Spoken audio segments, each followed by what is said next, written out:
Assalamualaikum warahmatullahi wabarakatuh. Perkenalkan, namaku Suci Febriani. Aku salah satu mahasiswi dari kampus IAIN Langsa, jurusan Bimbingan dan Konseling Islam semester 4.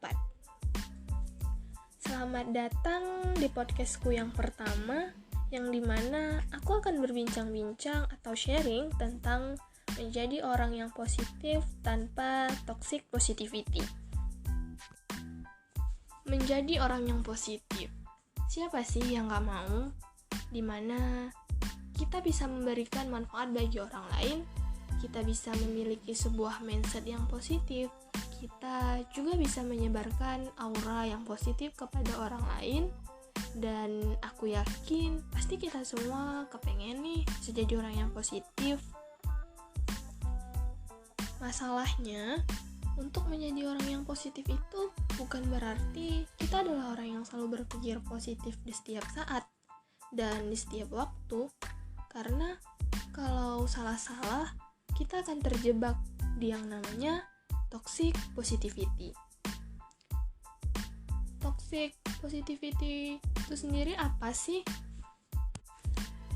Toxic positivity itu ialah kondisi di mana ketika seseorang menuntut dirinya sendiri atau orang lain untuk selalu berpikir dan bersikap positif serta menolak emosi negatif. Jadi, kalau kita membahas toxic positivity ini, dia tidak akan terlepas dari dua hal, yaitu adanya emosi positif dan emosi negatif. Emosi positif itu emosi yang mengandung perasaan-perasaan yang menyenangkan. Contohnya seperti bahagia, ketawa, dan bersyukur. Sedangkan emosi yang negatif ini adalah emosi yang mengandung perasaan yang kurang menyenangkan. Contohnya itu seperti marah, sedih, kecewa, dan sakit hati. Biasanya seseorang berpikir bahwa emosi negatif itu ya seperti namanya, yang membawa dampak yang negatif. Jadi, orang akan memilih untuk tidak mengeluarkan ataupun memendam emosi negatif tersebut. Tapi, coba deh, bukannya nggak masalah ya? Hal yang negatif kan memang harus dibuang jauh-jauh. Nah, yang akan menjadi masalah adalah ketika kita sampai mengabaikan emosi yang negatif. Jadi, itu akan menimbulkan masalah tersendiri. Contohnya, kalian lagi mempunyai masalah dengan teman kalian dan kalian merasakan sakit hati. Kemudian, kalian menceritakan kepada teman ataupun kepada orang tua kalian. Dan kalian bercerita dalam keadaan marah dan nangis. Lalu mereka akan mengatakan, ngapain nangis sih? Udah deh, coba kamu berpikir hal-hal yang positif aja. Nah, inilah yang dinamakan toxic positivity. Jadi, kalian yang seharusnya menguapkan emosi negatif tadi, itu berupa marah dan nangis, harusnya itu diluapkan. Tetapi sebaliknya, kalian malah dilarang dan disuruh berpikir positif lah. Emosi negatif ini nggak selamanya buruk loh teman-teman. Dan itu memang sebaiknya harus diluapkan. Ya, masa sih selama kita hidup ini kita gak boleh merasa stres, kita gak boleh merasa sedih, kesal, kecewa, dan sakit hati. Justru emosi negatif itu ada manfaatnya loh teman-teman, seperti emosi berupa stres. Misalnya, itu bisa meningkatkan produktivitas kita. Contohnya, kayak kita dikejar deadline nih. Pasti teman-teman kan ada yang merasa stres kan, tapi dengan itu kita menjadi terpacu untuk mengejarkan deadline tersebut agar cepat terselesaikan. Nah, ketika kita berbicara soal menjadi orang yang positif, yang sudah pasti itu tidak terlepas dari yang namanya mindset yang positif. Karena di sini aku setuju dengan sebuah kalimat, semua berawal dari mindset. Tapi kita harus berhati-hati, jangan sampai mindset kita malah akan menjadi toksik dan sampai membuat kita akan mengabaikan emosi negatif tadi. Gimana sih caranya agar kita bisa tetap berpikir positif tanpa membuat kita terjebak dalam toxic positivity? Cara yang awal itu, kalian harus bisa menanamkan mindset bahwa kalimat positif itu tidak bisa diterapkan di semua situasi dalam hidup.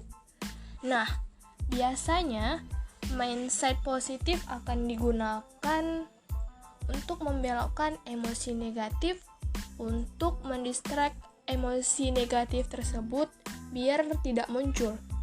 Pada awalnya sih ya pasti oke-oke aja ya, kita lagi sedih, kita lagi kecewa, terus kita mikir hal-hal yang positif, terus kita happy lagi. Tapi itu ternyata tidak bisa berlangsung lama, karena emosi negatif tadi itu kemana larinya? Nah, semua emosi negatif tadi itu dipendam, di-repress bahasanya. Jadi bahayanya itu bisa meluap sewaktu-waktu. Biasanya nanti meluap-luapnya itu berupa tanda-tanda kecil, misalkan cemas, tahu-tahu sedih tanpa alasan, atau mungkin kalau udah parah yaitu bisa depresi. Biasanya tanda-tanda ketika mindset positif itu udah nggak sehat adalah ketika kita ngerasa kayak mati rasa gitu. Jadi kita terus-terusan mikir positif, terus-terusan mikir yang happy-happy, tapi kita nggak positif. Maksudnya, tapi kita nggak happy tuh.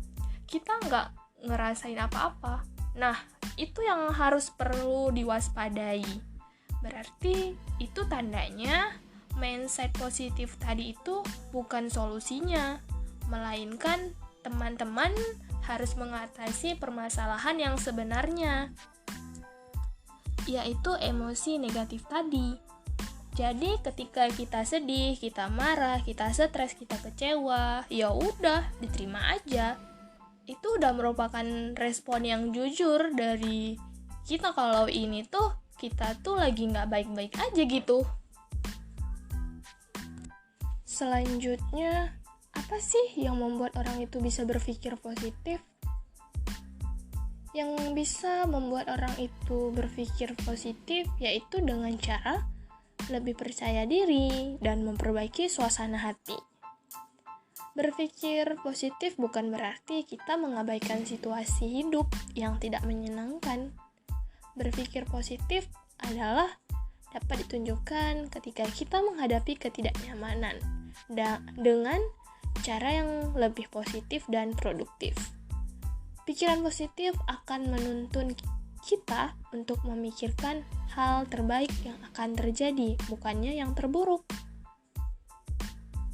Berpikir positif seringkali dimulai dengan self-talk. Self-talk adalah aliran pikiran tak terucap tanpa akhir yang mengalir di kepala kita. Pikiran otomatis ini bisa positif ya maupun negatif.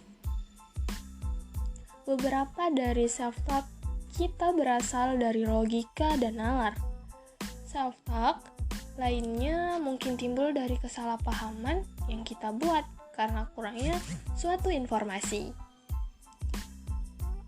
Jika sebagian besar pikiran yang ada di kepala kita negatif, pandangan hidup kita kemungkinan besar akan berubah menjadi pesimis. Jika sebagian besar pikiran kamu itu positif, kemungkinan besar kita menjadi seorang yang optimis.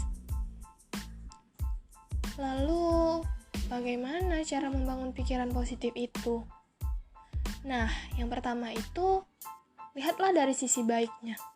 Contohnya, ketika ada teman kamu yang membatalkan acara secara tiba-tiba, kita sebaiknya melihat sisi baiknya, yang dimana kamu dapat meluangkan waktu untuk bersantai-santai ataupun beristirahat.